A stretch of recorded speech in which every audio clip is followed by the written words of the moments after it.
Era kerajaan-kerajaan di Nusantara. Sejarah awal, para cendekiawan India telah menulis tentang Dwipantara atau kerajaan Hindu Jawa Dwipa di Pulau Jawa dan Sumatera atau Suwarna Dwipa sekitar 200 sebelum Masehi. Bukti fisik awal yang menyebutkan mengenai adanya 4 kerajaan bercorak Hinduisme pada abad ke-1 dan abad ke-5, yaitu Kerajaan Salakanagara yang berdiri di Jawa Barat sekitar tahun 130 Masehi atau abad ke-1, sementara Kerajaan Kandis di Sumatera dan kerajaan-kerajaan pada abad ke-4 sampai abad ke-5 mulai muncul seperti Kerajaan Tarumanagara yang menguasai Jawa Barat dan Kerajaan Kutai di pesisir Sungai Mahakam, Kalimantan. Pada tahun 425 ajaran Buddhisme telah mencapai wilayah tersebut. Nusantara telah mempunyai warisan peradaban berusia ratusan tahun dengan 2 kekaisaran besar, yaitu Sriwijaya di Sumatera pada abad ke-7 hingga 14 dan Majapahit di Jawa pada abad ke-13 sampai 16. Ditambah dengan puluhan kerajaan kecil yang seringkali menjadi vasal tetangganya yang lebih kuat atau saling terhubung dalam semacam ikatan perkawinan dan perdagangan seperti di Maluku. Hal tersebut telah terjadi sebelum Eropa Barat mengalami masa Renaissance pada abad ke-16. Kerajaan Hindu-Buddha. Pada abad ke-4 hingga abad ke-7, di wilayah Jawa Barat, terdapat kerajaan bercorak Hindu-Buddha, yaitu Kerajaan Tarumanagara yang dilanjutkan dengan Kerajaan Sunda sampai abad ke-16. Pada abad ke-7 hingga abad ke-14, Kerajaan Buddha Sriwijaya berkembang pesat di Sumatera. Penjelajah Tiongkok, Ixing, mengunjungi ibu kota Sriwijaya, Palembang, sekitar tahun 670-an. Pada puncak kejayaannya, Sriwijaya menguasai daerah sejauh Jawa Barat dan semenanjung Melayu. Kerajaan Sriwijaya juga menjadi saksi bangkitnya sebuah kerajaan Hindu di Jawa Timur, yaitu Majapahit. Patih Majapahit antara tahun 1331 hingga tahun 1364. Gajah Mada berhasil memperoleh kekuasaan atas wilayah yang kini sebagian besarnya adalah Indonesia beserta hampir seluruh semenanjung Melayu. Warisan dari masa Gajah Mada termasuk kodifikasi hukum dan dalam kebudayaan Jawa, seperti yang terlihat dalam Wiracarita Ramayana. Kerajaan Kesultanan Islam. Kesultanan sebagai sebuah pemerintahan oleh penguasa Muslim hadir di Indonesia sekitar abad ke-12 dan membangun tamadun, namun sebenarnya Islam sudah masuk ke Indonesia pada abad ke-7. Saat itu sudah ada jalur pelayaran yang ramai dan bersifat internasional melalui Selat Malaka yang menghubungkan dinasti Tang di Tiongkok, Sriwijaya di Asia Tenggara, dan Bani Umayyah di Asia Barat sejak abad ke-7. 4. Menurut sumber-sumber Cina zaman dinasti Tang, menjelang akhir perempatan ketiga abad 7, seorang pedagang Arab menjadi pemimpin permukiman Arab Muslim di pesisir pantai Sumatera.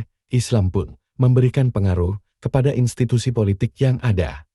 Hal ini tampak pada tahun 100 jam 718 meter Raja Sriwijaya Jambi yang bernama Srindrawarman mengirim surat kepada Khalifah Umar bin Abdul Aziz dari Kekhalifahan Umayyah meminta dikirimkan mubalik yang bisa menjelaskan Islam kepadanya. Surat itu berbunyi, dari raja di raja yang adalah keturunan 1000 raja, yang istrinya juga cucu 1000 raja, yang di dalam kandang binatangnya terdapat 1000 gajar, yang di wilayahnya terdapat 2 sungai yang mengairi pohon gaharu, bumbu-bumbu wewangian, topala dan kapur barus yang semerbak wanginya, hingga menjangkau jarak 12 mil, kepada Raja Arab yang tidak menyekutukan Tuhan-Tuhan lain dengan Allah. Saya telah mengirimkan kepada Anda hadiah, yang sebenarnya merupakan hadiah yang tak begitu banyak, tetapi sekadar tanda persahabatan. Saya ingin Anda mengirimkan kepada saya seseorang yang dapat mengajarkan Islam kepada saya dan menjelaskan kepada saya tentang hukum-hukumnya. 2 tahun kemudian, yakni tahun 720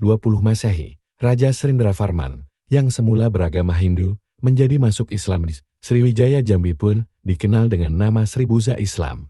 Sayang, pada tahun 730 Masehi Sriwijaya Jambi diserang oleh Sriwijaya Palembang yang masih menganut Buddha. Islam terus mengokoh menjadi institusi politik yang mengemban Islam. Misalnya, sebuah kesultanan Islam bernama Kesultanan Porulat didirikan pada 1 Muharram 225 jam atau 12 November tahun 839 Masehi. Contoh lain adalah Kesultanan Ternate. Islam masuk ke kerajaan di Kepulauan Maluku ini tahun 1440.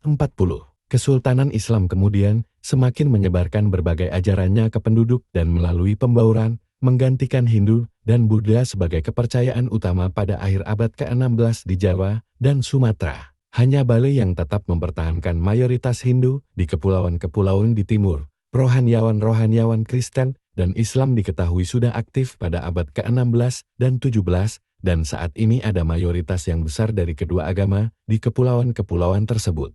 Penyebaran Islam dilakukan melalui hubungan perdagangan di luar Nusantara. Hal ini karena para penyebar dakwah atau mubalik merupakan utusan dari negara-negara Muslim yang datang dari luar Indonesia, maka untuk menghidupi diri dan keluarga mereka, para mubalik ini bekerja melalui cara berdagang. Para mubalik ini pun menyebarkan Islam kepada para pedagang dari penduduk pribumi, hingga para pedagang ini memeluk Islam dan menyebarkan pula ke penduduk lainnya.